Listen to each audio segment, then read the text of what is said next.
This podcast is a member of the Place to Be Nation family. Visit us at placetobenation.com, the only place to be in your pop culture world. Yes, folks, it's on again. It's been 2 months, folks, since you thought you got rid of us? No. You thought you got rid of us, but no, we're back here into the Spidey Movieverse again. We had a quick stop with Kang the Conqueror a while back, but we're here. We're here, Chico, and we're finally here to talk about The Amazing Spider-Man 2. It's been a long road to get here for the last 2 months.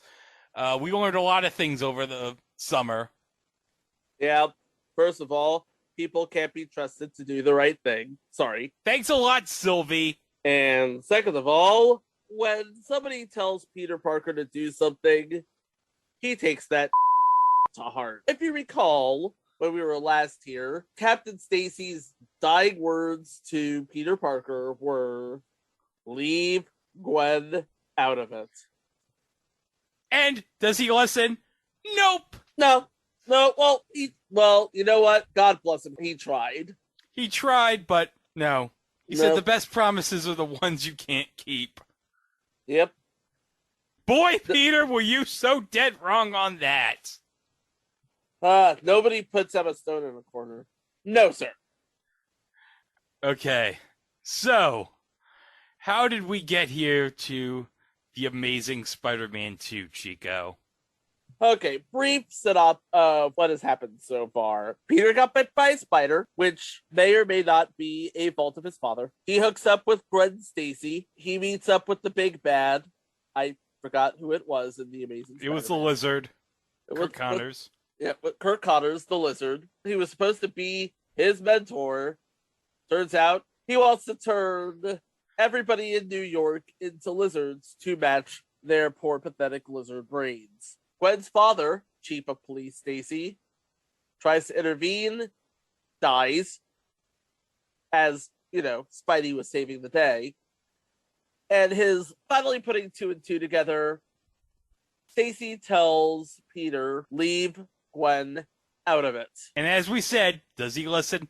No. No, but bless him, he tried. So we got Andrew Garfield, we got Emma Stone back. We also got Sally Field back as Aunt May. So who do we have, Chico, as our villain, our big bads in this movie? Okay, now you're gonna have to, pay very close attention because there are actually, you think there's one big bad, there's actually 3.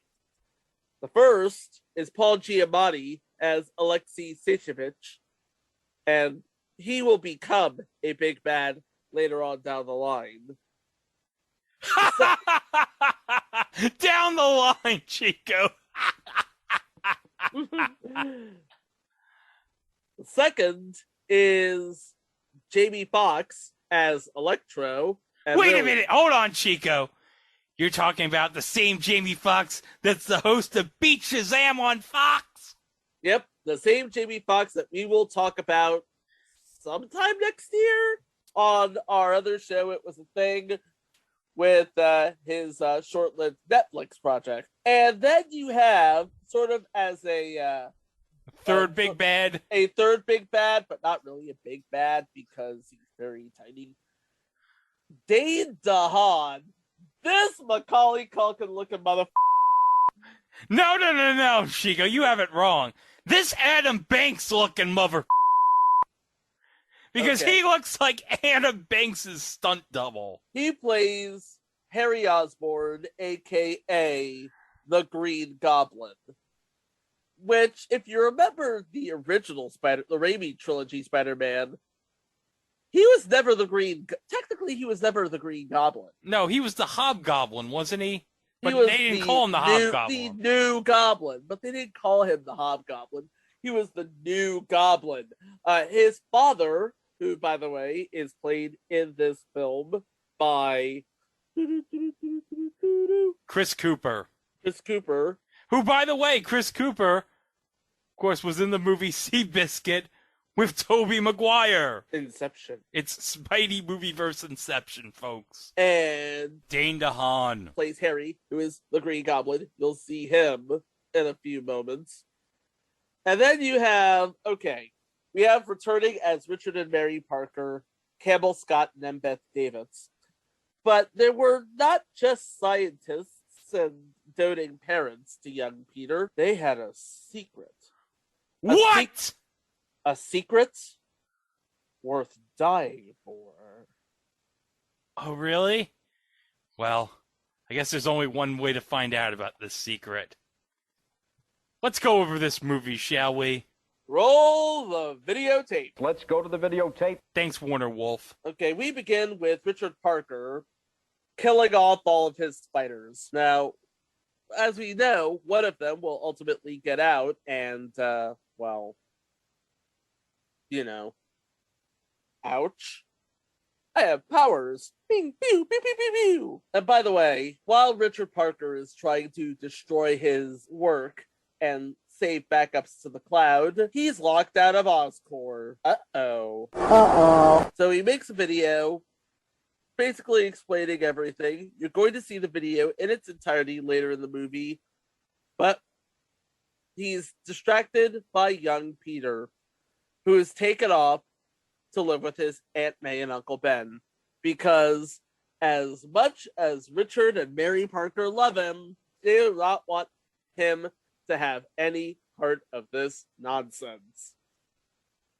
His last words, be good. So on their way to Lake Geneva, Richard and Mary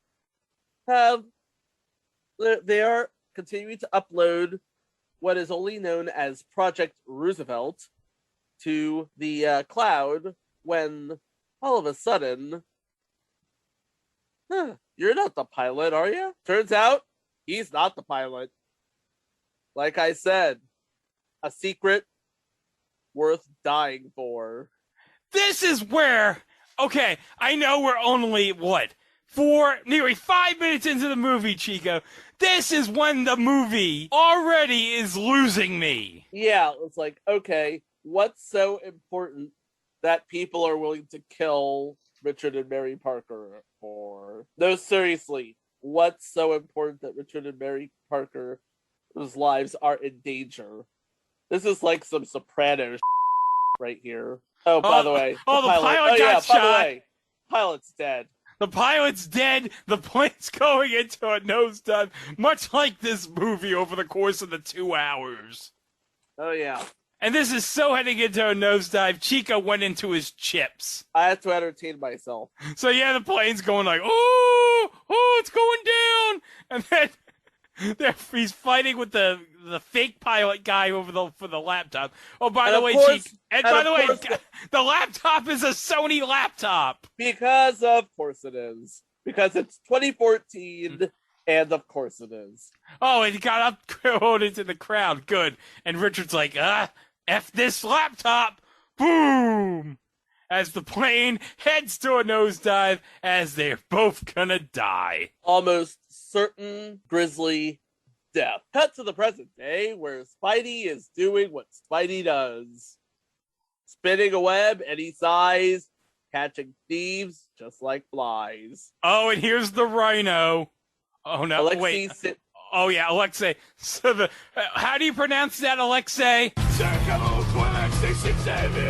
Thanks, Paul. By the way, I think Bort Giamatti is spitting in his grave, seeing what his son looks like in this movie. If he really wants to spit in his grave, he looked at Fred Claus.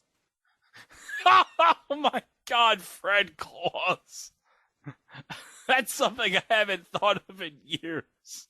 Nobody's thought of that. And yes, well, Spidey is swinging. Half of New York loves him, and the other half of New York would love to murder him. But can't worry about that now. He's got a robbery of whatever that is to stop. I think it's plutonium. It's highly explosive plutonium 230 something.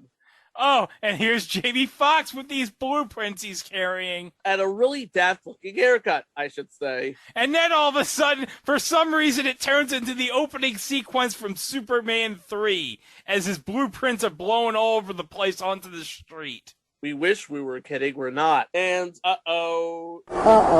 Max, you're about to die. Uh-oh.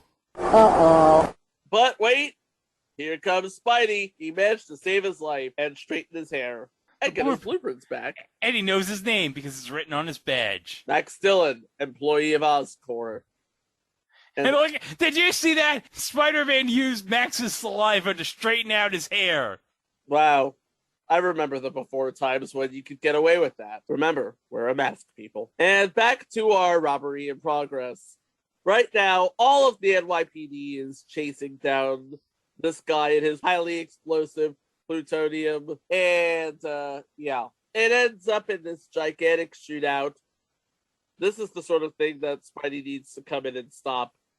Which he does, but he needs to control all that plutonium. Otherwise, how do I put this politely? Boom.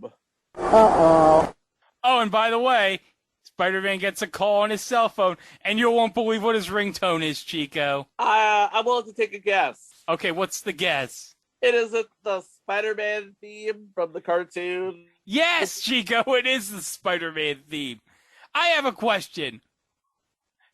Do they know it's the Spider-Man theme in this universe? That is a really good question.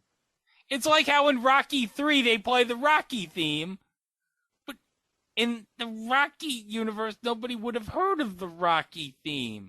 So, is this like a random song? That's something else? It's like nobody knows what this song is, but everybody seems to dig it. Yeah, I guess. Oh, it's Gwen on the phone. Oh, hi, Gwen. Uh-oh. Uh-oh. I just remembered something. Wasn't today the day of the high school graduation? Yes, it is. Oh, and Spider-Man's looking at the police car, and what does he see? Oh my God! It's Ghost Denis Leary! Looking at Peter like, nope. So you're looking at him like, you can't see me, but I'm doing the two. I got my eye on you. So, okay, Gwen's giving her graduation speech. And Spidey still needs to stop this heist. And while he does stop the heist, he also manages to save a couple of bystanders who would have otherwise been crushed to death by a bus. And I don't know if it's a product of his mask, but Spidey is very, very cocky. No, seriously. He uses his web to pants Alexei here. And oh, did you see that? His gun hit him in the head. Ow. But back to high school, where Peter arrives just in time to receive his diploma. And who else is in the audience besides Aunt May? It's Stan Lee! Stan the Man! And he's like, hey, I think I know that guy. Why didn't Stan Lee just yell out, hey, everybody, I see Spider-Man's here? Because he knows better to say that sort of thing. Because does he really want to, cause a ruckus? Okay, here's my question, Chico. What's your question, Greg? This is something I've always been wondering about every Stan Lee cameo. Tell me what's on your mind. Is he playing the same character in every movie? Well, obviously not in the Fantastic Four movies, because he's playing Willie the Mailman. But how do we know it's Willie the Mailman? That is true. We don't know if it's Willie the Mailman. For all we know, the real Willie the Mailman is dead. For all we know, he could have assumed his identity. Do we know after everything that happened in Loki that and considering we saw what he did in Guardians 2, when he was telling all the Watchers about all these stories he was telling, do you think he's like a Watcher who just reports back to the Watchers being like, hey, you're not going to believe all the crazy stuff I've seen in the multiverse, guys? Right? You think he's this insignificant guy, but he's totally not. Well, hopefully Phase 4 will answer all these questions. But in the meantime, let's continue on. Stan Lee notices Peter, and Peter notices Gwen. And he gives her a big wet kiss in front of everyone. Woo-hoo! You go, boy. Nice of Peter to dress for the occasion. In his bootleg Thrasher shirt that he obviously sleeps in. What do you want from me, huh? Okay, now let's make this super awkward. Gwen knows that Peter's Spider-Man. That's a given. He's been busy before graduation. But what she really cares about is getting a dim sum with Peter. Which is, if you remember what happened earlier, really, really awkward. Hey, look!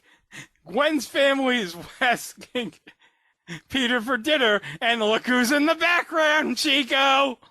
I'm looking into the It's background. Ghost Denis Leary again! Like, I know what you're planning, and I will have none of it. I'm a ghost, and I'm watching you, Peter. Remember what I said. Well, he didn't listen. So, No. sorry, Ghost Denis Leary. So, well, Peter and Gwen going to dinner. Are they doing the whole breakup thing, maybe? Yeah. I don't know. Yes, they are doing the whole breakup thing. It's like, oh, you do this to me again and again. Oh, I'm going to break up with you, Peter. Sorry. Well, what if I break up with you this time, huh? Well, the next day comes, Peter's doing the whole spider swing thing, and here's a bit of exposition. Half of New York loves him, the other half hates him. Just in case, you missed something there. Oh, and he saves a kid from being beaten up by bullies. And gives him a brief science lesson, too. Yes, and this kid made a wind turbine. Oh, That's look at amazing. that's so great. So he's a nice guy. Yeah, so Spider-Man's gonna walk this kid. His name's Jorge home. More quick cuts. A lot of heroics. Oh, hey, look! He's talking to the Statue of Liberty. By the way, Chico, do you know who plays the Statue of Liberty? I don't know who plays the Statue of Liberty. Who plays the Statue of Liberty? A.D. Bryant from SNL. Nice! Yes! I heart A.D. Bryant. Yes. And let's just say Peter's getting used to the whole thing about, disguising himself as Spider-Man. Yeah. And he even stops a criminal while he's sick. And shopping for medicine. And look, we see a cover of the Daily Bugle saying Spider-Menace. Because, of course, we do. But you notice we never see J. Jonah. Yes, because, all right. So they do establish in this movie that Peter is doing side work for the Daily Bugle. Oh, yeah. We'll see that in a moment. But we never actually do see J. Jonah Jameson in this movie. Now, I know J.K. Simmons expressed interest in wanting to reprise his role for this movie, which I think would have been cool because it would have been totally believable. It would have been like how Judi Dench played M in the Pierce Brosnan movies, and then when they rebooted it with Daniel Craig, she played the same role again. Yep. That would have been awesome. It would have been established like some kind of continuity, I guess, in actors between the two franchises. So, yeah, another thing we established in this movie is Aunt May is going back to school. Yeah, she's going back to be a nurse. Yep.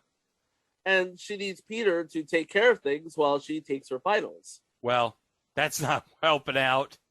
No, it is not. Oh. And now, what does Peter find? Hey, look, it's that briefcase. From the first movie? Yes, from the first movie. Flashback to being with his dad, and he's like, F this briefcase. I'm just going to throw it in the closet. Somebody's doing the whole No, it's Max. Thing. It's Max. Oh, it's Max. Yeah, Max is a Spider-Man stan. He is, like, obsessed with Spider-Man. It's like, what is... Now he's convinced that they're best friends. Oh, yeah. He made a cake. Yeah, what? He made a cake. That's so nice. I like. And here's the thing. All he said to him was, "You're my eyes on the ground." That's all he said. And now he's like thinking, oh, he loves me. Like he saved your life, but it's not like he's your best friend. What is wrong with you? And then he says, okay, all right, Chico. Guess what Max says about Spider-Man. Are you ready? I'm ready. Here we go. People don't get a chance to see these small, kind things that you do for people. I know what they say about you in the press, but it doesn't matter to me because I know the real you, because you're amazing. Wow. That's what the press needs. They should call you the Amazing Spider-Man. He said it. He said it. He said the name. He said the name. He said the name of this. Well, it's the name of the previous movie, but it's part of the title of this movie. So. Oh, by the way, he is an electrical engineer. That's going to come into play later. That's why he had all the blueprints, because he's responsible for the electrical grid that Oscorp set up. Yep. Oh, Aunt May's pissed at Peter. Why is she pissed at Peter? So the last time Peter did the laundry, everything came up blue and red. And you know why? According to Peter? Because he was washing the American flag. Who washes a flag, Chico? Really patriotic people? I guess. I got nothing. Okay, so we see Max at Oscorp.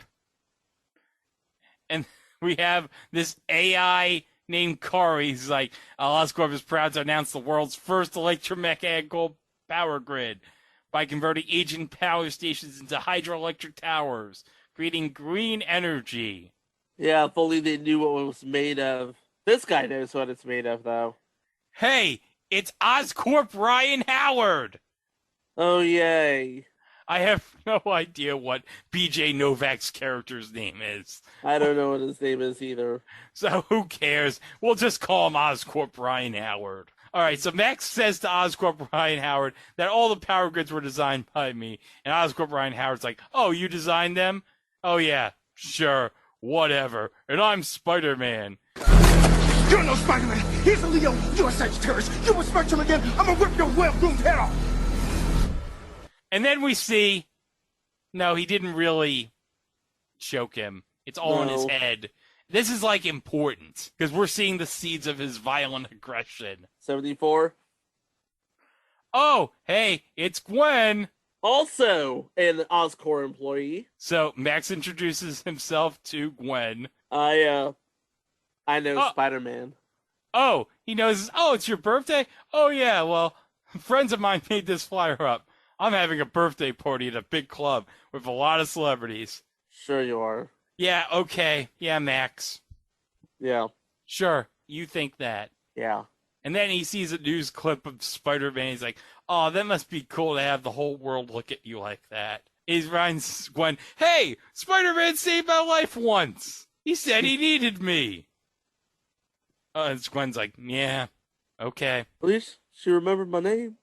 Oh, yeah, she did remember his name. Meanwhile, oh, no. Okay, this is going to be very important. We're going to meet Harry Osborne, who looks like a cross between Mark Hamill and Macaulay Culkin.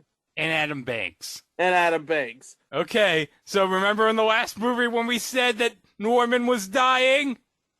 Here's There's the money shot. Here's Norman dying! They introduce him in this movie, and they just kill him in this one scene. Nice of them to, introduce him. Just to have him die. Yeah, in one freaking scene. Doesn't even, make a big to-do about it. Actually, he makes all the to-do about it. We are talking father and son drama queens right here. You sent me scotch for my 14th birthday, Dad. No, it was his 16th birthday. His 16th birthday, Dad. What a jerk. He sent him scotch. With compliments, Norman Osborn. He gave his own son, his underage son, liquor. What the hell? That's not the only thing he gave him. Apparently, they have a degenerate disease. What? Yep, Norman's dying from it right now, and soon, Harry will die of it too. Wait a minute, why would Harry be dying? He's like 18 years old. His dad's like, what, 50, 60? Ish. So why is he dying right now? I don't know, ask the writers. Norman gives Harry something. I don't know what it is, like some kind of chip or flash drive or something. Flash drive or something. It's like, okay, follow the instructions and, finish what I started. Now, if you remember, you know who else was an Oscorp employee? Richard Parker. Yeah? You know who else was working on a project about this sort of thing? Who? You'll see. Right now, let's get back to, what is J. Jonah Jameson doing? Okay. So Peter's sending an email. New pics and invoice enclosed. I think you should consider maybe Spider-Man is trying to help. And then... Wrong! Yeah, wrong. And then on the TV, Norman Osborn has died. Hey, look who's giving the news. It's Pat Kiernan. Hey, I know that guy. We'll see him again in another Spider-Man movie. Maybe this is like another. There's Pat Kiernan variants throughout the multiverse. I also want to go on his Facebook and ask him, Pat, I got a question for you. Are you a variant? Hey, look, there's a video clip of Norman Osborn. So we could do better. We should do better. Einstein said the world cannot be changed by our thinking alone. It starts with hard work. And then these corporate suits are like, oh, Mr. Osborn, he changed the world. And By the way, he died at age 63. He died aged 63. Meanwhile, Gwen Stacy gets an important phone call from the folks at Oxford University. They want to offer her a scholarship, but they gotta grill her first. And while that's going on, everybody's ready to clock out, but Max has to stay behind because reasons. Because Oscorp Ryan Howard is a jerk. By the way, his name is Mr. Smythe. I'd rather call him Oscorp Ryan Howard. He's basically playing the same character he played in The Office. Yeah, what a real stretch, PJ Novak. I know. What a real test of your acting ability. You're supposed to be a genius, BJ Novak. What gives? Okay, so now we're in this room. Hey, look, there's some electric eels. I wonder what's going to happen here. Max is like, oh, I'm so upset that for my birthday, I designed this grid, and now I'm stuck here trying to fix it. Oh, there's a malfunction. What's going to happen? Oh, look, he's going to sing the happy birthday song to himself. Remember, this is 2014. This is when the happy birthday song was still copyrighted. So Sony probably had to pay money to use the rights to this song. And everybody still will not give Max the satisfaction of doing what they can to help him do his job. Because Oscorp is employed by bastards. Yeah. Oh, look, he got shocked. And, oh, it's not enough to get shocked. He's in the buffer fluid with the electric eels, and right now, he's being shocked. They got rid of his sort of Michael Strahan dealie. For some reason, the electricity did that. Why? I don't know. But at least he fixed the power grid. And now, Harry can have that really important, apparently, meeting with that stupid haircut of his. Yeah, it's stupid-ass haircut. What the hell, Harry? That haircut sucks. Yeah.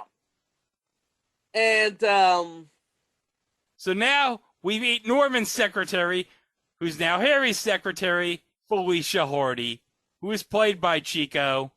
Felicity Jones. I told you I would get the two sorted. You can tell we didn't do this like 5 times. Nope.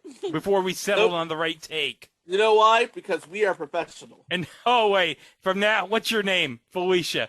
Okay, from now on, everyone at this table works for Felicia, because Felicia works for me. You see, folks, they're going to set up something with Felicia Hardy, which will totally get paid off down the line. Spoiler, it doesn't get paid off down the line. No, it doesn't. It's one of many checks that this movie can't cash. Yeah, because Avi Arad's like, hey, Kevin Feige, you think you're so great with your cinematic universe? Well, I'm going to set up my own cinematic universe. With blackjack and hookers. Hey, look who's here at the Osborne house. It's Peter. Man, I remember when Harry Osborn was the more studly looking of the duo. Now it's Peter who's the most studly. You know, Harry looks like he should be playing Peter. Peter looks like he should be playing Harry. Now it's all messed up. Yeah, once again, thanks, Sylvie. Dane DeHaan. Dane DeHaan. More like Dane DeWrong, am I right? Oh. Harry Osborn, he dates models. He rides on merry-go-rounds. He hangs out in linear parks. He asks Peter about his love life, which is complicated enough as it is. Hey, did you know that Peter's ex-girlfriend works for Harry? Can you believe that crap? Can you imagine? Oh, look, Peter and Harry, they're setting up the exposition. Why'd your parents bail? Oh, my dad left a briefcase. I got a briefcase full of junk. Nice arm. Well, you just throw a stone, get the right trajectory, all that good stuff. And meanwhile, some Oscorp people are overhearing this because, I don't know. I don't know, but I don't like him look shifty. It's like, this guy looks like he wants Oscorp all to himself, and he's not above offing all the Osborns to get it. Well, he only has one Osborne to off. Oh yeah, another thing. They're trying to bury the accident involving Max Dillon. Yeah, they want to make sure it's never spoken of again. Well, good luck for that, because Max rises out from his apparent grave and just like, all this electricity, and he finds a hoodie. It looks like all of his scabs have fallen off. And he was like 95% scab. Hey, look, Peter found Gwen on the street. That's not awkward, except it's incredibly awkward. And they finally agree, you know what? Maybe we should do the whole friends thing. Meanwhile, here's Max. He's walking. And, cars are being set off. He's getting the power of the electricity. He's turning off the cars. And then he is drawn to Times Square. Uh-oh. Meanwhile, Peter and Gwen, they're talking about the place that she loves to eat Korean meatballs at. And Gwen's like, wait a minute, I never told you about that place when we were dating because it opened after we broke up. And sure he did. And Peter's like, oh. That didn't work out as well as I had hoped. Oh, and neither did the whole friends thing. And then Gwen drops the bombshell. She's moving to England. Yeah, that apparently she's got her heart really set on that whole Oxford thing. Who'd have thought? Oh, and here's something that's interesting. And this is never talked about in the movie, but Gwen talks about how it's down between her and a freshman from college, but he's like 14, and it could be him. And I'm thinking to myself, now, we all know what happened later with this franchise, but I'm just speculating here. Was this them setting the seeds for Miles Morales? I don't know. Did Miles Morales enter college at 14? I want to say he did. Maybe? Possibly? Perhaps? You know what? Eventually we're going to get to Into the Spider-Verse and know for sure, so. Yeah, we'll figure an answer for that in about, I'd say, 3 months? Yeah. Peter notices something in Times Square, and here's Electro walking around in Times Square. Another nut in Times Square. Yeah, we have to deal with frickin' bootleg Elmos, and now we gotta deal with this guy who's, like, sucking up all the power. Yeah, well, Greg, you've been to Times Square far more than I have. Where does this rank in the, Bizarreness in Times Square? Yeah. Not even the top 10, Chico. Not even the top 10? Not even the top 10 in bizarre stuff you see in Times Square. And meanwhile, he's just saying, it's not my fault! Please stop! Please! And then he's seeing himself all on the TVs. It's like, oh my god, you can see me. Everybody sees me. No, please do that. That's bad. Please don't do this. Please don't do this. And much like a little baby who's just getting used to having powers for the first time, he overdoes it. And now Spider-Man's here, and he's trying to stop the situation, and Max is like, oh, I walked into the street. The car almost hit me. You swooped me up. You saved me. You don't remember me? You said you needed me. And Spider-Man's like, oh, wait, you're the guy with the blueprints. Yeah, the blueprints. Oh, I remember you. Of course I remember. You're my eyes and ears. Oh, wait. Oh, no, he forgot his name. No. Is it Max? Oh, yeah, Max. Oh, yeah, it's totally your name. Meanwhile, there's a sniper. Oh, no. No, this is going to be bad. No, this is not going to work out well at all. No. And meanwhile, Spidey's like, no, don't shoot him. No shooting. He's trying to de-escalate the situation. That's admirable. That's what makes him Spider-Man. It is. Hey, guys, this is my buddy Max. Hey, NYPD, don't shoot him. No one shoots at Max. No shooting. No shooting at Max. Just be careful around that electricity. And then they get a sniper shot off. And then Max gets a shock off at the sniper. And then Max gets a shock off at Spider-Man, which shorts out one of his web blasters. And then Max hears someone shout, "You stupid freak!" And then, there's all these voices in his head. Oh no, there's a song being played with the voices in his head. Oh yeah, wait, it gets worse. All the pictures of Max are now pictures of Spider-Man. Then he realizes, Spider-Man's a jerk. I'm gonna kill him. Oh, he almost succeeds. Yeah. Almost succeeds. He almost manages to take out the Red Staircase people as well. You know the Red Staircase. Yeah, I know the Red Staircase in Times Square. Like, what's Spidey to do with one web blaster? Use it.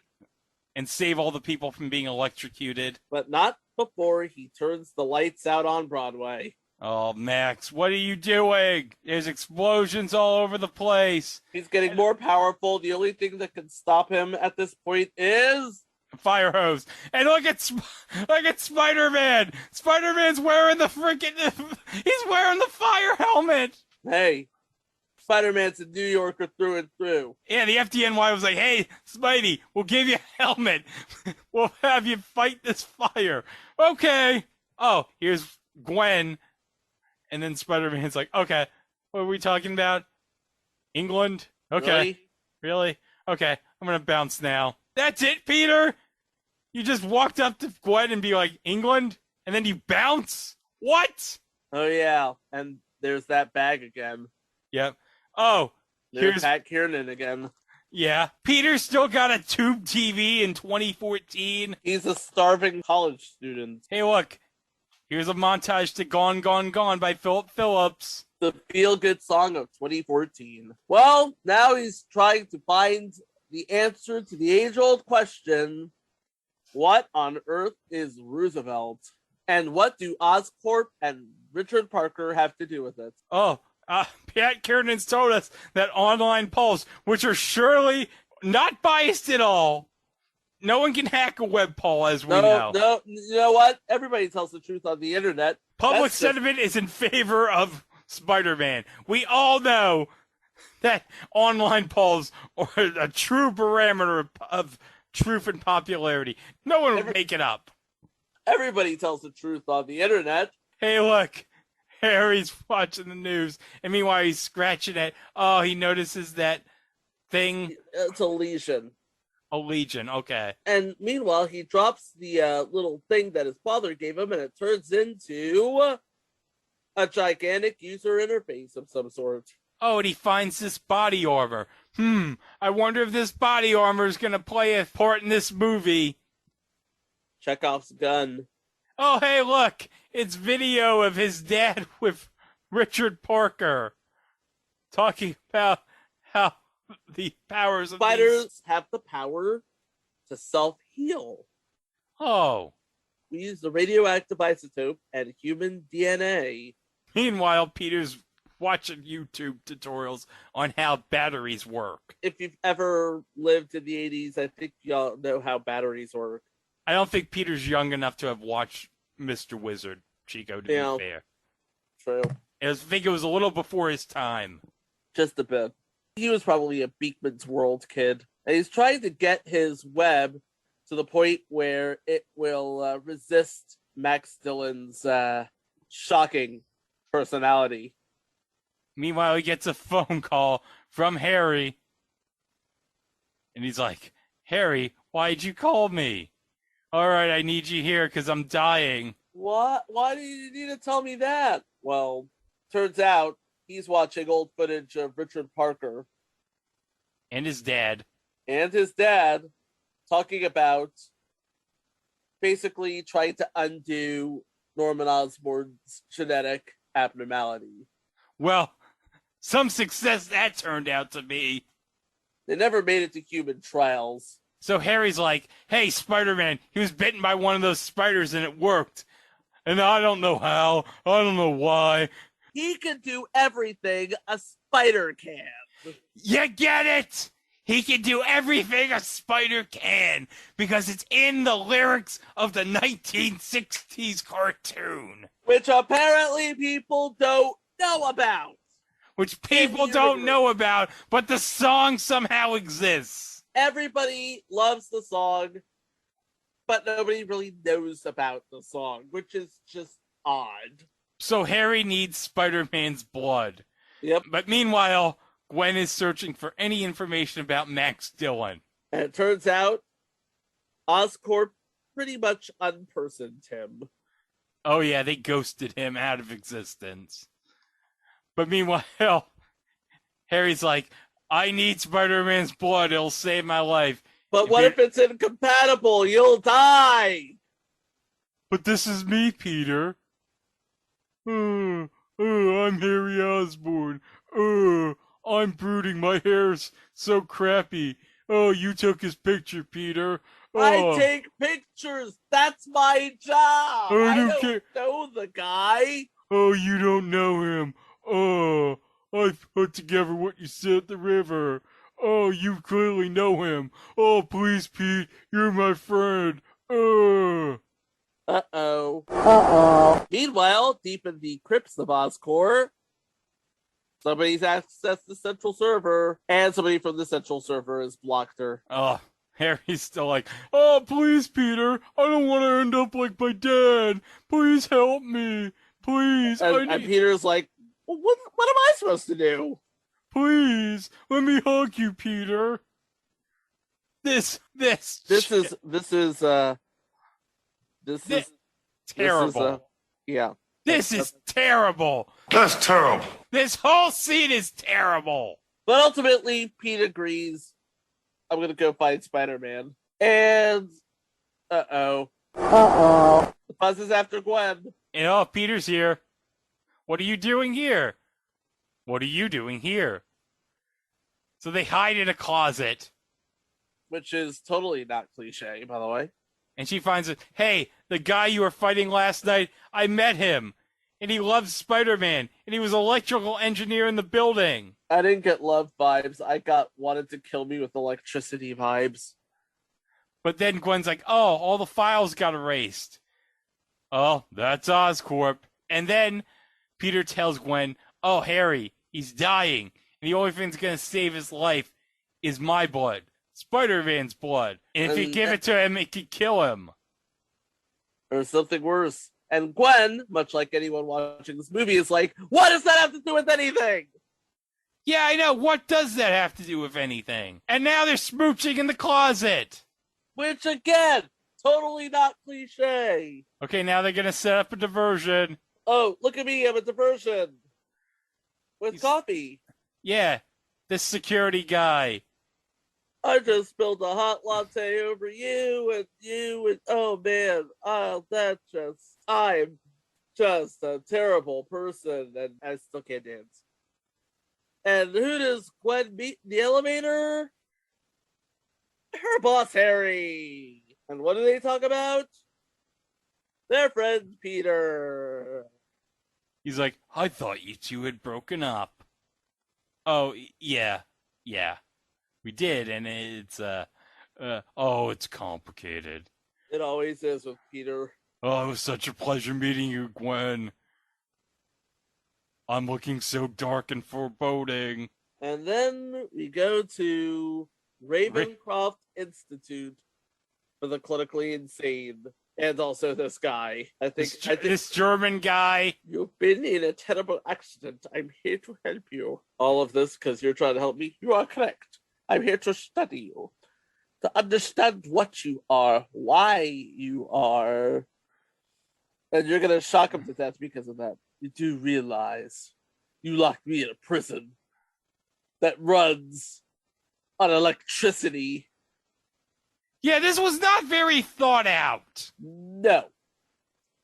At least when they put Magneto in a prison, at least they had the common sense to make the prison out of plastic. I'm a force of nature, like me. And Dr. Kafka, his name's Dr. Kafka, by the way. That's not symbolism at all. Max, he's dying to know, Doc. But you better make damn sure you kill me this time. Because if you don't, I'm going to kill the light. So everyone in this city is going to know how it feels to live in my world. A world without power. A world without mercy. A world without Spider-Man. I don't know why Spider-Man has to do with the power. I don't know. I guess he's still angry about that whole episode in Times Square. And who are you? Don't you know? I'm Electro. That one sounds like a name that Max still came up with. Oh, hey, Aunt May. She's looking at all the pictures on the wall. It's like she just thinks that he's obsessed with his father. And to a great deal, he is. But this is basically just like, okay, who are you? Why did you drop me here? What am I doing here? And then Aunt May's like, as far as I'm concerned, you're my boy. I'm not your dad, but you're my boy. We raised you, Peter. Yeah, Aunt May is understandably emotional. And they share a tender moment. And so Aunt May tells Peter everything about his parents. And like a few days after the funeral, some government people came to see them, and that the genetics research that Richard was doing with Norman was very valuable, and that people would pay a lot for it, and that he was a traitor. And Aunt May's like, no, I couldn't believe it. And Peter's like, I don't... What? This doesn't make any sense. This does not make sense. I don't know if Peter's saying that in character or if he's speaking for the audience. Yes, he's just this normal, unassuming guy, took the D train to work, came home at 7 every morning, came home at 6 every night. That's important for some reason. Oh, hey, look. Spider-Man's here. He somehow came into Harry's house or apartment or what. Somehow came into Harry's house, and Harry is as happy as a pig in mud. He also looks like he slept in mud. Oh, he does. He looks like crap. No, seriously, he's dying. Again, why is he dying? Norman Osborn lived to 63. He's like 18. Why is he dying so fast? I have no idea. But apparently it hasn't soured him on scotch, so. And Spidey's like, I can't give you my blood. Not right now. He's like, what? I'm dying. You can't make me die more. Ooh. He's like, how much you want? You want a plane? You want a boat? You want money? It's like, I don't want money. Oh, everyone wants money. I don't. Oh, you're supposed to save people. I thought you were going to save people. Come back, you fraud! Come back, you red and blue son of a...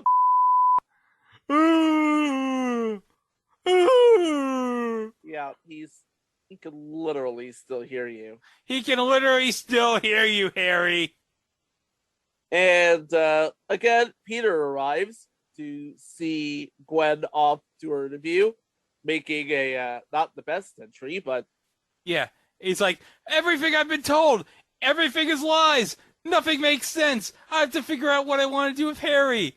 What if my blood saves him? I don't know. I don't know what's going on. Gwen's like, all right, can I have 1 minute with you? Well, before you do, I just want to talk you up a bit to this obvious recruiter, so... Yeah, my name's John Hopkins. Good job. Yeah, that's real smart, Peter. Say your name's John Hopkins. Anyway, God save the Queen, and, you know. Okay. And the ironic thing, Andrew Garfield is British. Oh, yeah, that is true. I forgot about that. Yeah, Andrew Garfield is British. Well, he has dual citizenship between British and the okay, US. Okay, that's good. Yeah, Andrew does He has dual citizenship between Britain and the USA of America. Pew, pew, pew. Hey, Tom Holland can't say that. No. Hell, Anya Taylor-Joy of the Queen's Gambit has dual citizenship. Yeah, but she's Argentinian. Okay, she has triple citizenship. Britain, Argentina, and the USA of America, baby. So checkmate. And Taylor-Joy has triple citizenship. Take that, Andrew. Why did we bring up Anna Taylor-Joy in this podcast? I don't know. Hey, we don't need a reason to. Just like Peter doesn't need a reason to ransack all of his findings about Richard Parker, including that calculator of his that has enough holes to fill a few dozen Metro tokens. What? What? So Richard Parker just kept some subway tokens hidden in, like, his calculator or whatever. Why would anyone keep Metro tokens in a calculator? Yeah, especially considering by this point they had already upgraded to Metro cords. Okay, let's go to Google. Oh yeah, good. Finally, Peter's using Google. He finally realized Bing stunk. Okay, Roosevelt, Subway, D-Train. Time for some learning. Roosevelt's Secret Station, Track 61, a secret subterranean extension of New York's D line under Pershing Square, built to transport President Franklin Roosevelt away from the public eye to keep his polio hidden from the American people. It's true. It's true. Don't make me say it again. Oh hey, here's Felicia Hardy back for her second of two scenes. She makes the most of those two scenes. Oh, give Felicity Jones credit. She acted her ass off in these two scenes. She did. Which is more than what we can say about Dane DeHaan. Oh, Dane DeHaan, this Macaulay Culkin looking motherfucker. He looks at Felicia and says, "Go home. Take the day off. Bye, Felicia." I'm surprised he didn't just say bye, Felicia, to make the grids more grown-inducing as it is. Well, that wouldn't be a thing for another 5 years. But then Felicia says, "I overheard security talking. Before they destroyed the spiders, they had the venom extracted." Wait a minute. Wait, what? They wanted to destroy the evidence, but still keep the data if it became useful. It's somewhere in the building. Somewhere off the books called Special Projects. So he goes to his UI desk, looks up Special Projects, and sees something approved by Harry Osborne. He takes a look at it. It's the video that Electro made. And he's cut off. And guess who shows up? It's the Oscorp board people. He's like, "You covered this up. You buried him in the bug house. And he's like, Ravencroft is a time-worn institution. He's like, "Oh, you're experimenting on people down there." A lot of your deceptive criminal actions, you have been, how can I put this lightly, fired. And he's like, "Oh, you're going to be dead anyway, Harry." So it's like, who cares? No one's going to remember you when you die. Am I right? I'll kill you! And then Harry's like, "You know what? You don't have to escort me out. I know my own way out." Say what you will about Harry, but there's always going to be a villain in a three-piece suit. I'm sorry. The most villainous people in these movies are bald white guys in suits, right? Yeah. So now Peter's searching in the subways. He finds this place. The Roosevelt Station under Pershing Square. D-Train. Not Dontrell Willis. No. But all he has to do is put a token in. Peter's like, what? I put a token in. What did this do? And then, oh, here it is. Here it is, false Chico. bottom. It's a false bottom. Yes. And here's a train. A train magically pops up. And guess what it is? It's the station where Richard did his research. I could have sworn this was used in Teenage Mutant Ninja Turtles too. Where's David Warner when you need him? Right? Probably too busy on the Titanic with Susan St. James. Is that right, Susan? Uh-oh. That seems highly inappropriate. Now it's time to see what exactly was uploaded that fateful day. Okay, now this is where we'll put the whole line in. If you're listening to this on the YouTube version, might get copyright with the music and such. So we'll just say right here, at this part in the movie. It's probably like where Richard's telling the Richard's whole talking about how the research was going to be used to make biological weapons. Norman Osborn falsified evidence against him. Richard wanted to protect his work, so he pretty much destroyed the evidence and kept the data for safekeeping. Obviously, Richard Parker of a higher ethic than Norman Osborn. Yeah. Because, duh. All right. So that's it if you're listening to it on the YouTube cut. So, okay, we played that scene. Back in. So this is not going to be awkward at all if you're listening on YouTube. Nope. Okay, Because back we in. are professional. Because we are professional. Okay, back in here. Well, that was certainly some stellar information that Richard gave us. Exposition! Hey, we're back at the Ravencroft Institute outside. And Harry's telling the guard, hey, open the gate. I need to see that Max guy. This is Mr. Osborne of Oscorp. Wait a minute, Mr. Osborne of Oscorp doesn't work at Oscorp anymore. Yeah, that's right. Now shut up. And it turns out, without Richard's blood, nobody can do his experiments. And Richard notes in the video clip, he couldn't kill all the spiders because he didn't have enough time. But he has to disappear. But as a father, it may break his heart that he may never see his boy grow up. Oh. And that just breaks Peter's heart. Oh. He has a responsibility to protect the world from what Richard created. He knows what the Osborns are capable of. And people will say he's a monster for what he did. I thought I always have more time. Oh, there's young Peter saying, Dad, Dad. It's I'm like, sorry. Beep. Oh, what? All of a sudden, Peter's like, you mean that's what I saw in his study? What?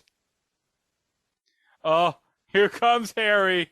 He's here to save Electro, who right now looks like Arnold Schwarzenegger's body double in Batman and Robin. He's like, I can give Spider-Man to you. He's like, you submitted the design for the grid.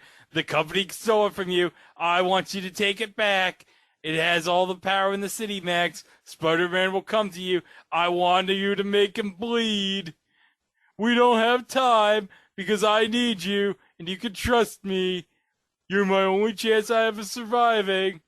He's like, I know what it's like to be thrown away as the guards are getting me. Please, Max, I need you. Need you. And it just so happens, he just shocks himself out of the, whatever he was imprisoned in. He could have shocked in that the whole time. Well, no, because he was actually on a bunch of mind-numbing drugs that Harry managed to discontinue just before visiting him. Okay. So now that Electro's out... Oh, look, he just electrocuted that doctor guy. That looks painful. Yeah. Not as painful as that. Oh, yeah. So, oh, look. Now they're friends, I guess. Want to be my friend? I thought we were already friends. Ooh. I had a friend once. Didn't work out. Yeah, me too. They're talking about the same person. But they don't know it's the same person. So let's go catch a spider. Which is the same person that they were once friends with, but they don't know that. Meanwhile, Pete emerges from Roosevelt Station to the news that Gwen got into Oxford. No thanks to him. Oh. But as fate would have it, she is trapped in New York City traffic trying to get to LaGuardia. Because that's a thing that happens in New York. Hey, all the power's out at Oscorp. Oh, look, that security guard, he got electrocuted to death. Yep. I guess you could say his lights are out. I guess now Electro's become like a cross between the T-1000, I guess. He has the ability to like shock people through their chest with his finger. And he destroys like that douchebag CEO's desk. And apparently he has some nice threads. He does. Oh no. And Harry's like, okay, how cool is this? Okay, fairy godmother, you're gonna grant me a wish. I want an answer. And then he's like, how dare you come back in here? Oh, you're a defect. Recalcitrant, unworthy, defective, urchin, freeze. And then Electro just uses like his thing and just electrocutes him. And oh God, oh no, oh God, I'm sorry, that's just not the answer we're looking for. And then too soon. And now, oh no, Harry is whistling the Jeopardy theme music. I know this is a Sony production, and I know everybody on this film's a company man, but damn. You know, we talked about Bort Giamatti spinning in his grave earlier in that first scene with Paul Giamatti. I think Merv Griffin is spinning in his grave, having to hear Dane DeHaan do that Jeopardy theme. Well, it's better than the Will Smith joke on Men in Black. Somebody asks him a tough question, he just looks at him and says, damn, that was on Jeopardy last night. Okay, so we are now in special projects. And one of the special projects is what looks to be a few tentacles, some body armor, and a spider. The spider's venom. But we ran every diagnostic test on the human trials. You actually already ran human trials. So he shoots the venom inside of Harry. And just as we feared... Oh, Harry thinks he's all cured. He's like, oh, it feels so nice. Oh. And then it's like, yeah. I'm taking my shirt off. I don't know why I'm ripping my shirt off. Well, take a look at him. And on his way out, because he is human swine, he pulls the alarm. And meanwhile, Harry undergoes a change.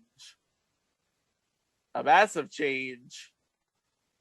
And look, he sees that. Oh, look, it's that suit I was looking up earlier. Let me get into that suit. He gets into the suit, which also happens to be connected to a hoverboard. A hoverboard? A hoverboard. Why is there a hoverboard attached to it? I have no idea, but I do know this. His suit also has healing powers. Why does it have healing powers? I have no idea. Probably because it was meant for his father. Meanwhile, we're back in traffic, and here comes Spider-Man. And she's like, stop the cab. It's in New York City traffic. And Spider-Man has a message for Gwen. I love you. And then why are they on the top of the bridge? Because it's romantic, yeah, dude. But how did they get on top of the bridge? It's Spider-Man. Use your imagination. Okay. He's like, you are wrong about us being on different paths. We're always going to be on the same path. And Peter decided, you're going to go to England? I'm coming with. And then they notice, oh no, the power, it's all down. Why is the power going out? I don't know. Why is the power going down? Is there a backup plan at Oscorp? If you magnetize a nail with a battery, it holds an electric charge. Okay, so we got all this panic going around. How do they get past the police? Gwen just says, oh, my dad was a police officer, and we need jumper cables and some copper wire. It's like, okay. My suit will ground me. And she's like, I'm coming with you. And he's like, no, you're not. And he's like, yes, I am. No, you're not. Yes, I am. No, you're not. I've seen the grindsmith. I can help you. Okay. Just close the trunk of the NYPD cab, will ya? Zip. Oldest trick in the book. Meanwhile, in the hospital ER, there's no power. And Aunt May is working as a student nurse. Yeah, not going well. Nope. Speaking of things not going well, there's Electro again. Oh, somehow Electro's face is on the building. You see me now, Spider-Man. Oh, and because you could have stopped this if you just remembered what his name was. This movie would have been over an hour ago if you remembered what his name was. oh no, we got two planes because the power's down and air traffic control can't communicate with them. So they are about to collide with each other, which I don't know if you know this, but that's not good. No. Meanwhile, Electro says he's going to take back what's rightfully his, the power grid, and I will be like a god to them. A god named Sparkles? So Gwen busts out of the web, closes the trunk of the car, and then... And Spidey's fighting Electro again, and it just so happens he has that new, more powerful web, the one that is shock resistant. Yes. Yeah. Too bad you can't say the same for the rest of them, though. Oh, hey, look. Electro just... He's using the towers to play Itsy Itsy Bitsy Spider. You get it? Yeah. Peter hates that song. Hey, look, Gwen's arrived in the police car. Really? You went me to a car? And Gwen's like, I know the grid specs. But Spider-Man's like, you can't be here right now. This is, like, insane and stuff. And she's like, nobody tells me where I can and can't be. Nobody puts Gwen Stacy in a corner. Okay, so we gotta use his power against him. So, oh, hello! Oh, look, it's Ghost Denis Leary again. He came back, and then, oh, look who comes through Ghost Denis Leary. It's Electro! I've got to stop fighting distracted. Turns out, somebody had already beaten Gwen to the punch. And she has, 60 seconds to restore power? Yeah, so the planes don't collide with each other. How's that work? Well, sort of like this. Spidey makes a web, Electro shocks it, and then Spidey gives it back to him, along with a little bit of his own. Oh, so he pulled us what Superman did to Nuclear Man in Superman 4: The Quest for Peace, when Superman just threw him into a reactor and then all the power came back on. Yep. The only way for me to solve this crisis is to be Superman 4: The Quest for Peace. Oh, that's why they call it that. And no sooner than that happens than the planes avoid colliding with each other. Oh! Worst layover ever. Oh, you got that right.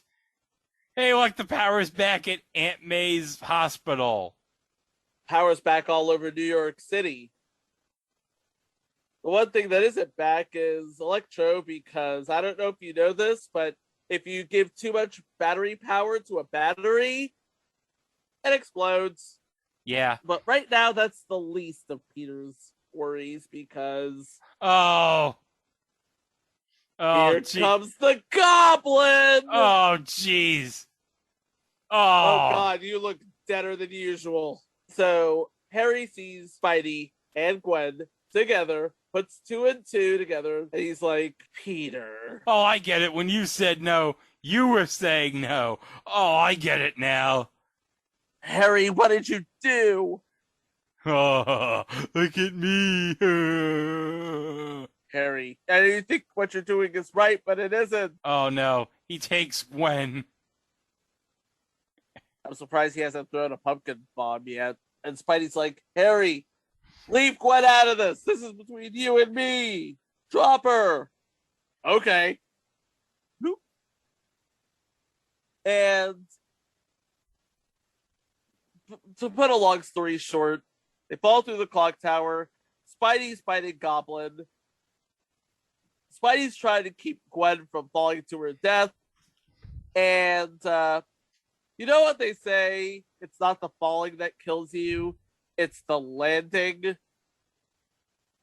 Well, the irony here is Gwen never actually lands. But the force of the sort of web sort of causes a whiplash event. If that makes any sense.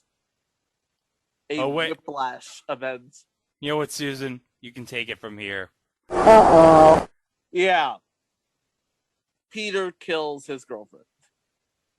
Accidentally, but still kills his girlfriend. We don't even see how this fight ends, which is just a major buzzkill. We do see how this fight ends. The gears literally fall on him. Harry, we mean. The gears fall on the goblin. So, okay, funeral. Time marches on.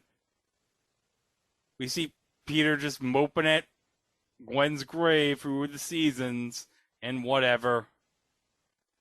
And through all of this, no Spider-Man. But a well-dressed gentleman shows up.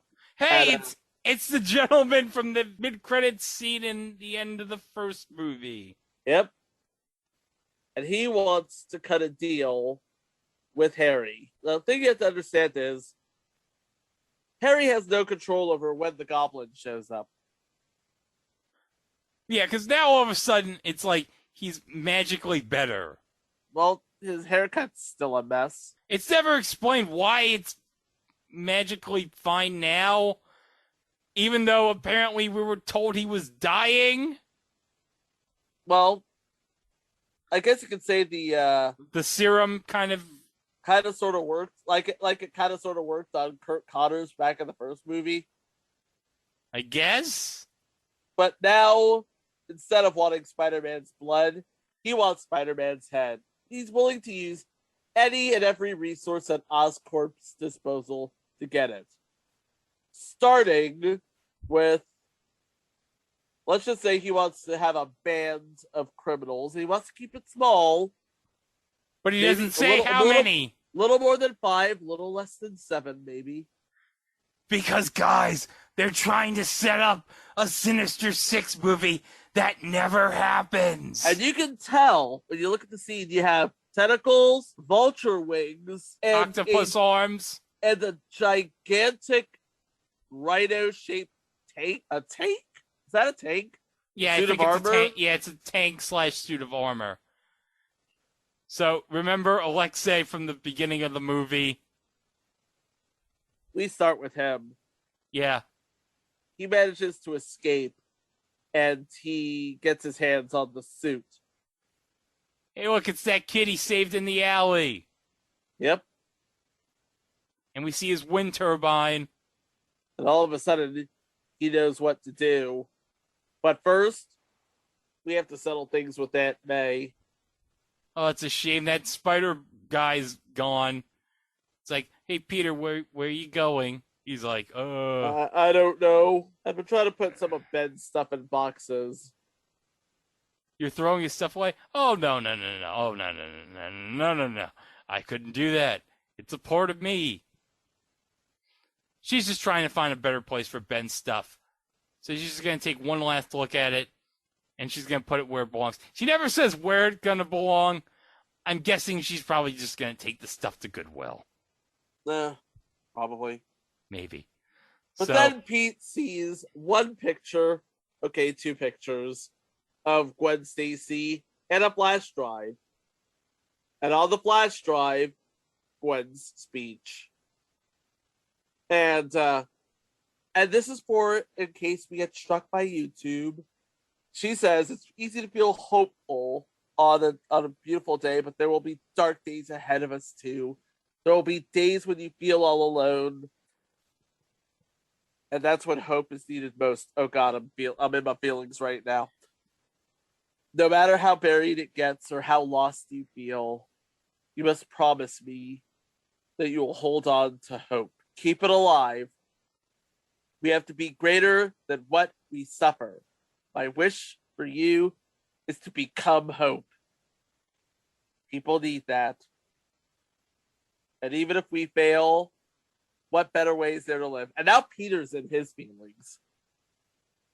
As we look around here today at all of the people who helped us make us who we are, I know it feels like we're saying goodbye, but we will carry a piece of each other into everything we do next to remind us of who we are and who we're meant to be. Cue the mask. Yep, there's the mask. There it is. And Peter's like, I know what I have to do. And then, here's Alexei. He's the Rhino now. Yep. He's in, look at that. It's so goddamn ridiculous. Everybody's on 56th and Park. It is complete chaos. There's the little kid.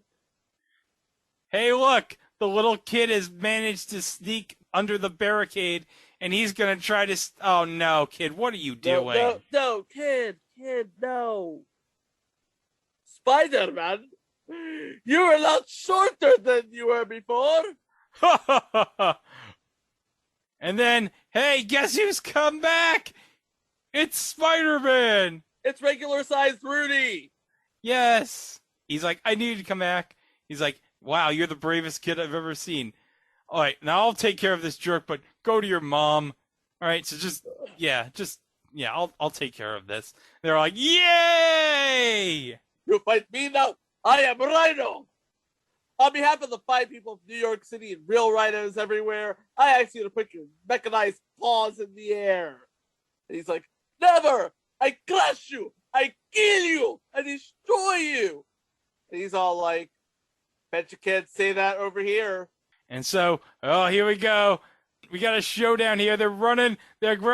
Spider-Man's got like a sewer lid on. Smack. Boom. And that's the movie. That's the movie. That's your movie. That's the movie. That's all there is to it. What happens in the rest of the fight? Nobody knows. I guess we'll never know. What happens to the rest of the fight? Nobody knows. What happens to the Green Goblin? Nobody knows. What happens to Felicia? Nobody knows. Nobody knows what happens to anyone. Because, as I said before, this movie wrote checks that Sony ultimately couldn't cash. Yes. But interesting things I've learned about this movie before we went ahead and watched it just now. Shailene Woodley. The future Mrs. Aaron Rodgers. Yes! The future Mrs. Aaron Rodgers. The future Mrs. Discount Double Check.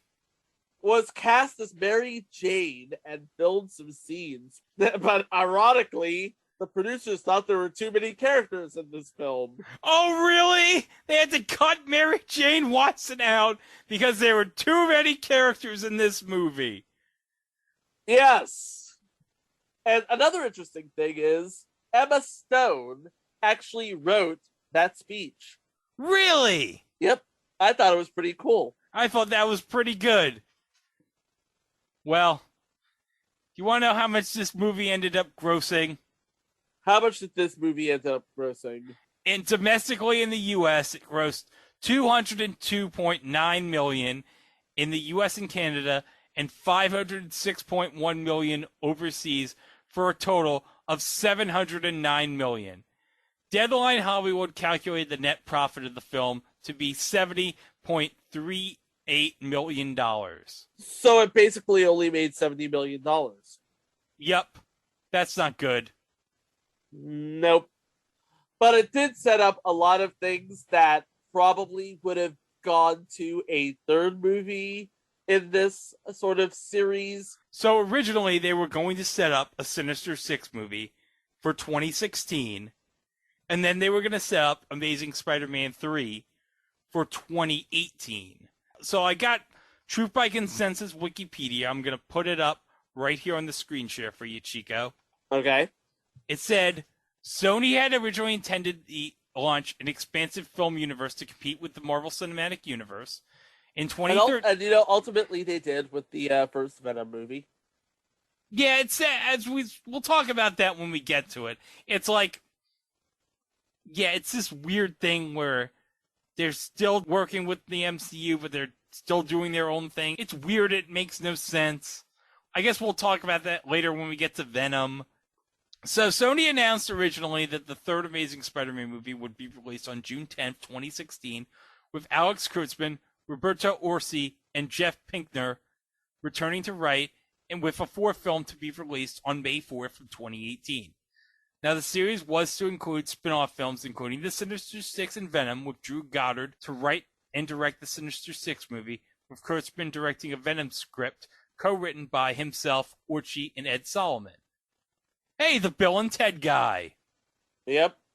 He also wrote Men in Black, so he knows a thing or two about this sort of thing. So Sinister Six was planned for November 11, 2016, and by 2014 in August, Sony had hired Lisa Joy Nelson to write the script for a 2017 film starring Felicia Hardy / Black Cat. Yeah, she helped write a little TV show, you may have heard of it, called Westworld. Oh, okay. And then Sony revealed plans for a spin-off based on Spider-Man 2099 to be released in late 2017. We'll kind of talk about Spider-Man 2099 when we get there in like one little scene in a movie in a couple months. Yeah. Now, aside from all of this, when everybody was getting ready to come back and everybody's ready to get started, Andrew Garfield, Mark Webb, they both revealed that they were going to return for the third film. They didn't know if they were going to be on board with the fourth. Mark Webb said he was not going to direct. And by 2014, following the sort of low box office, but still, I'd love to make $70 million. I don't know about you, but I'd love to make $70 million. Orci left to work on Star Trek Beyond. So The Amazing Spider-Man 3 would focus on Peter and the aftermath of Gwen's death, but would have included Chris Cooper returning as Norman Osborn, which... how would that have been possible? Faked his death? I don't know. Maybe he shot himself with that sort of serum. Okay, so Amazing Spider-Man 3 was delayed to 2018, and Amazing Spider-Man 4 was moved to an unknown date. And then something happened, Chico. Yeah. Okay. How could I put this? Okay, but before we get to that, I should note that I believe that they were going to officially announce the, because this isn't on Truthbike, this is Wikipedia, but this is stuff I've heard and read about. This is stuff on your own little on my own, your own little red Richard Parker board there. Yeah, I went rogue here on this. So, okay. So, there was going to be this big Sony meeting where they were going to announce Andrew Garfield and the release date for Amazing Spider-Man 3. And Andrew Garfield just bounced like, nope, not doing this. Nope. Nope. I see the writing on the wall here. And then, people at Sony were like pissed, like, what the hell, Andrew? And so they decided to go, well, they want to go in yet another different direction. And this was after the events of 2014 with the Sony Pictures hack. Yes. Okay. So yeah, you all know about this. So I guess in this case we have to thank James Franco and Seth Rogen for this kind of sort of. I don't know about you, but I ain't thinking North Korea. They could go themselves. Apparently Sony was begging Sam Raimi to come back to the franchise. Then they also wanted to put Spidey in the MCU with Civil War. But how can I put this? Because Marvel is a subsidiary of the Walt Disney Company. But they weren't exactly thrilled with the film rights still being with Sony. To put a long story short, the mouse wanted his cheese. They wanted some terms that were more favorable to the Marvel side rather than the Sony side. And ultimately they came to a deal that allowed Spider-Man to be the MCU, which canceled the Amazing Spider-Man franchise. Yes, so we'll talk about that more when we get to next month's movie. We'll talk about all the deets and all the goings-on and all the stuff in Civil War and all the casting and everything with the next Spider-Man. But before we get into that, we have to... Are we going to talk about the merch now? Well, hold on a second. Before we do, I want to play this. Now, this is from an interview that Denis Leary gave at Comic-Con in 2015 to IGN about what would have happened in Amazing Spider-Man 3. I want to hear this. Okay, so here's Dennis. He spilled the deets to IGN about what was going to be in Amazing Spider-Man 3. So you want to hear this? I want to hear this. Maybe this will answer some questions. Here we go. You had a role in the Amazing Spider-Man films. Just curious what you think. They didn't get to finish that story. Do you think Mark got a fair shot on that, or are you disappointed that he didn't get to finish? I was disappointed because I'm totally selfish and greedy, and I was part of the franchise. I came back briefly in 2. Part of the discussion was that possibly in 3, there was this idea at one point that Spider-Man would be able to take this formula and regenerate the people in his life that had died. So there was this discussion about that Captain Stacy would come back even bigger in episode 3, and I was like, let's go. Right. So I was a little disappointed, but I like working with Mark a lot. Mark's a great director, great actors director, and I loved working with that cast. We had a blast. And I really would love to work with Mark again. For a big budget, gigantic action movie that's really about a franchise. To be on that stage and watching Emma and Andrew, and even in our group scenes, we would just go off script and improvise, which nobody let you do on those things. Really? Yeah, it was a big really movie great. like that. Yeah, it was really That's great. Wild. It was really it was a lot of fun. It was a lot of fun. I really enjoyed it. So I miss it because I really liked working with those guys. I guess this explains why Chris Cooper would have been back in the 3rd one. It would have been just reviving the dead. It's like we're all just reviving the dead up in here. Reviving all the dead people. Everybody's dead? Nope. But, if we're going to talk about this big Spider-Man movie, we got to talk about the merch. Yes, the famous part we do every episode. We have to talk about the Blu-rays and the DVDs. So, yeah, this came out on Blu-ray DVD. I have this right here. It's the Amazing Spider-Man 2 regular Blu-ray edition. And now there was an exclusive bonus disc, only at Target this time. And it's called Something Sinister This Way Comes. Foreshadowing. And by the way, if you do not want to go and search for that bonus disc, it is on another Blu-ray set, which I'll get to in a bit. But yeah, this includes in the bonus features, they have The Wages of Heroism, Making the Amazing Spider-Man 2, over 100 minutes of immersive featurettes detailing the efforts to bring The Amazing Spider-Man 2 to life, filmmakers commentary, 4 deleted scenes with commentary, the Alicia Keys' It's On Again music video. Yeah, that song came from this movie. I don't even remember that song, and I love Alicia Keys. Yeah. That's a song if you're listening to this on Place to Be Nation Pop, we played this at the beginning. Oh, Blu-ray exclusives. They have 9 additional deleted scenes on the Blu-ray with commentary from Mark Webb, including, oh, you're not going to believe this. There's a deleted scene in here where Peter meets his dad. Apparently his dad didn't die. Nobody dies for real, right? I guess. Well, it's comics. It's like, well, wait a minute. Didn't it used to be like everyone never dies except for like Uncle Ben, Bucky, Uncle Ben, Bucky, and Jason Todd. But Bucky and Jason Todd came back, and poor Uncle Ben is still dead. It's crazy. It is absolutely crazy. Okay. But then there's... Oh, yeah! We have to talk about this.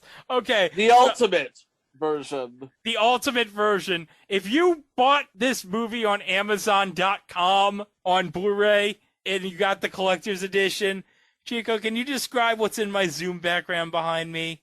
That is the decapitated head of Jamie Foxx. Yes! That lights up. And they had Stan Lee do like a featurette on the Sony YouTube channel talking about this Blu-ray set. Do you want to hear this? I do want to hear this. Hey, Spidey fans, Stan Lee here to show you the amazing Spider-Man 2 Electro Collector's Edition. Boy, I want to tell you, this is amazing. Not only does it look like Electro, and what a head of Electro it is, but watch what happens when you push the little button in the back. That's right, it lights up. Electro, master of electricity, and it can be yours. Just push that little button in the back. How about that? And will wonders never cease? This amazing, beautifully sculptured head of Electro comes with a great Blu-ray and DVD of The Amazing Spider-Man 2, all in one great package. And you can get all of this exclusively at Amazon.com. How lucky can you be? Excelsior! If I could just say, I miss Stan Lee. Oh, I do too.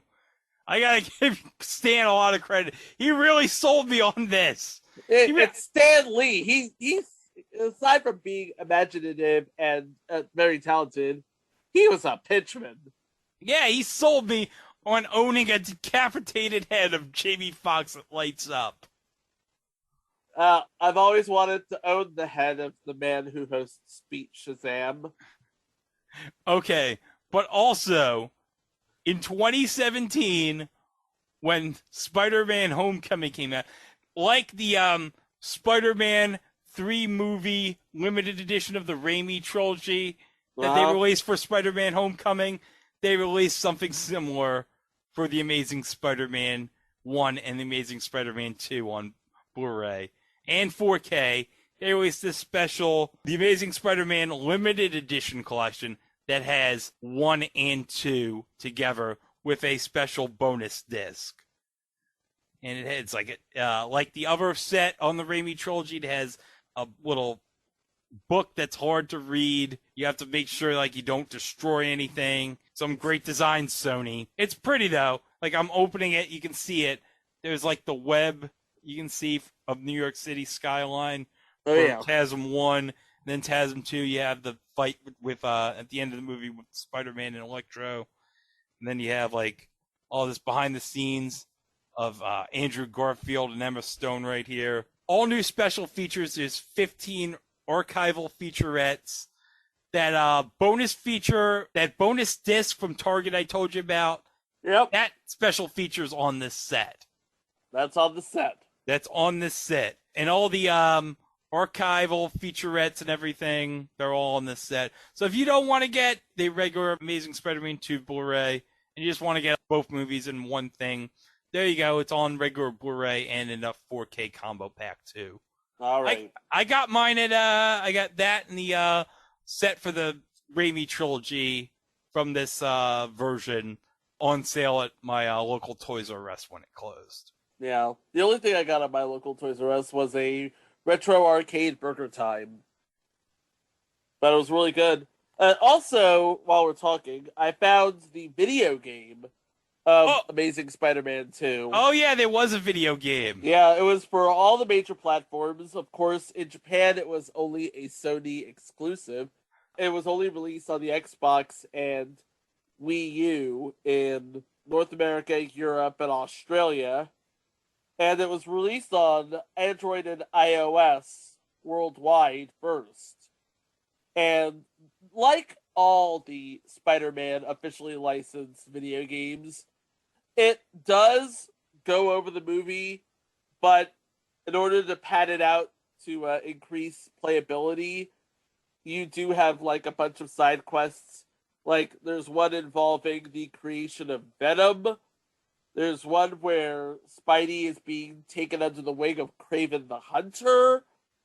And there's also some DLC investigating Russian hideouts.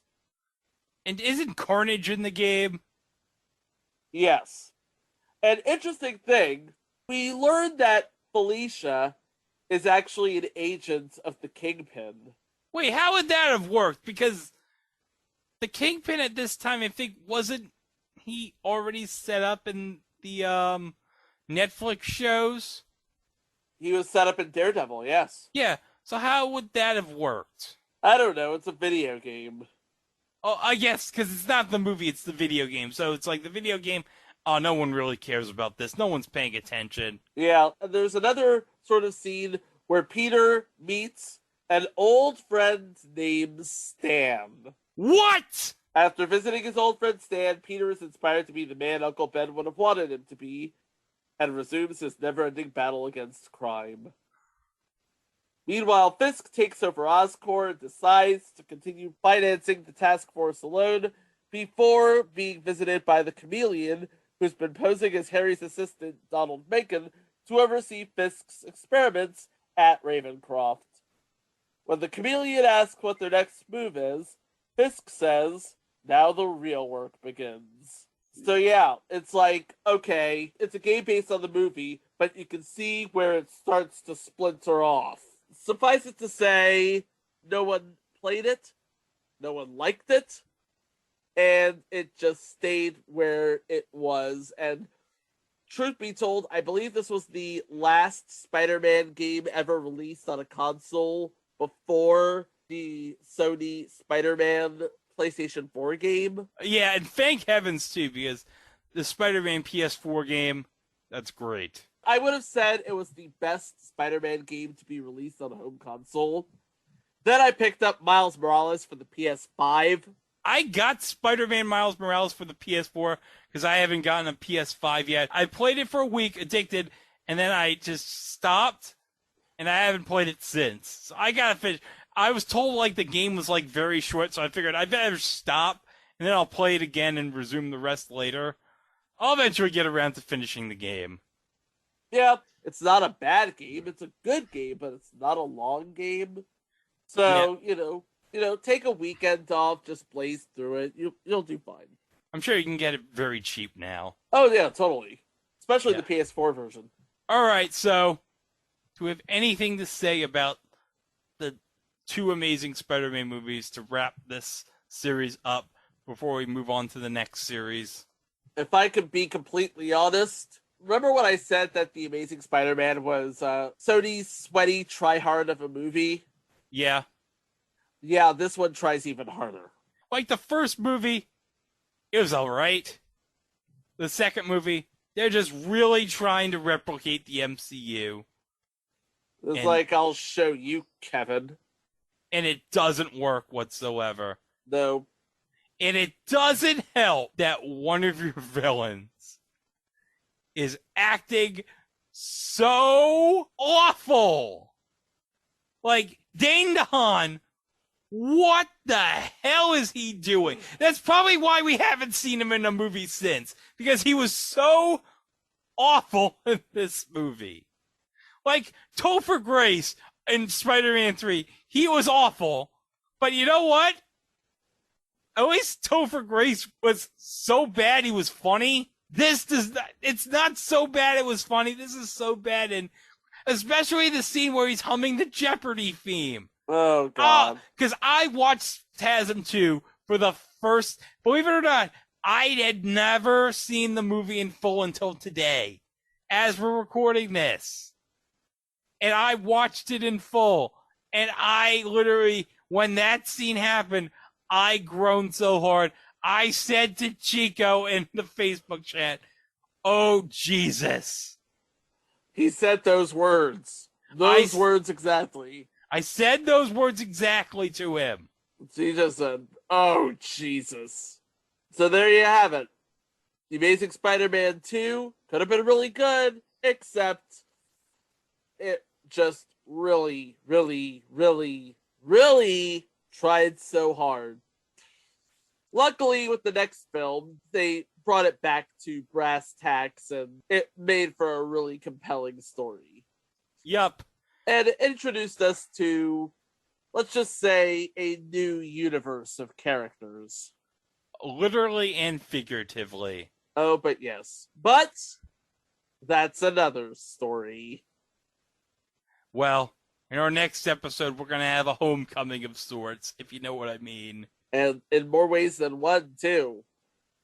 And that's going to come, I believe, in about a month's time, right? Yes, it'll actually, we're going to be doing it monthly again. No month break next month. Nope. Next time, get your awkward corsages and your poofy tuxedos, because we're going to a homecoming. Until then, for Greg and everybody at Place to Be Nation Pop, my name is Chico Alexander. Join us next time as we continue our deep dive into the Spidey Movieverse.